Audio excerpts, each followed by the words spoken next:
Queridos alunos, como alguns já me conhecem, eu sou o avatar da professora Dailana e sejam bem-vindos a mais uma aula de biologia. O tema da nossa aula de hoje é a ecologia. A ecologia é a ciência que estuda a relação entre os seres vivos e o meio ambiente.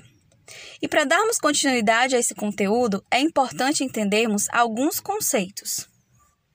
Baseando-se nos níveis de organização dos seres vivos, vamos entender primeiramente o conceito de espécie. São da mesma espécie organismos semelhantes, intercruzáveis, que podem gerar descendentes férteis, ou seja, descendentes capazes de se reproduzir. O conjunto de organismos de uma mesma espécie habitando um determinado espaço em um determinado tempo forma uma população. Por exemplo, uma população de coníferas, uma população de lêmures, uma população de pinguins, ou até mesmo uma população de cisnes. É o conjunto de indivíduos de uma mesma espécie que vivem no mesmo ambiente. E o conjunto dessas populações vão formar uma comunidade. Então, quando falamos de comunidade de um determinado ambiente, nos referimos a todas as espécies que vivem dentro desse espaço.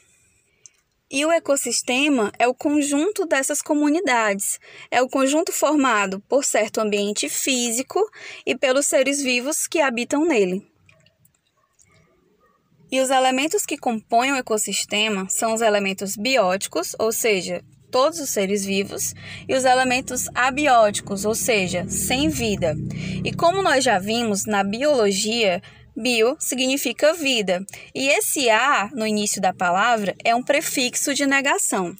E aqui nós temos alguns exemplos de elementos abióticos. Por exemplo, a temperatura, a umidade, o ar, a quantidade de nutrientes disponível nesse ambiente.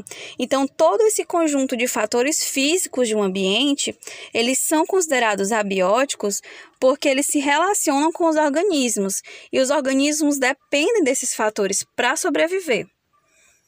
Em seguida, nós temos alguns exemplos de fatores bióticos, ou seja, com vida. As plantas, as abelhas, as serpentes, até mesmo os fungos são elementos bióticos, ou seja, qualquer ser vivo. E, por fim, o conceito de biosfera, a esfera da vida. A biosfera é o conjunto de todos esses ecossistemas. É a superfície da Terra onde há a presença de seres vivos. Então, galerinha, como nós vimos, existem níveis de organização hierárquicos dos seres vivos. O nosso corpo ele é formado por várias células. O conjunto dessas células formam os tecidos. Vários tecidos compõem um órgão. Órgãos trabalhando junto formam um sistema. E o conjunto de sistemas formam um organismo. Vários organismos de uma mesma espécie formam uma população. O conjunto de populações de espécies diferentes que habitam a mesma região formam uma comunidade. São as comunidades mais o ambiente que formam um ecossistema. E o conjunto desses ecossistemas formam a biosfera. Então é isso, galerinha. Essa foi a nossa aula. Espero que tenham gostado e até a próxima.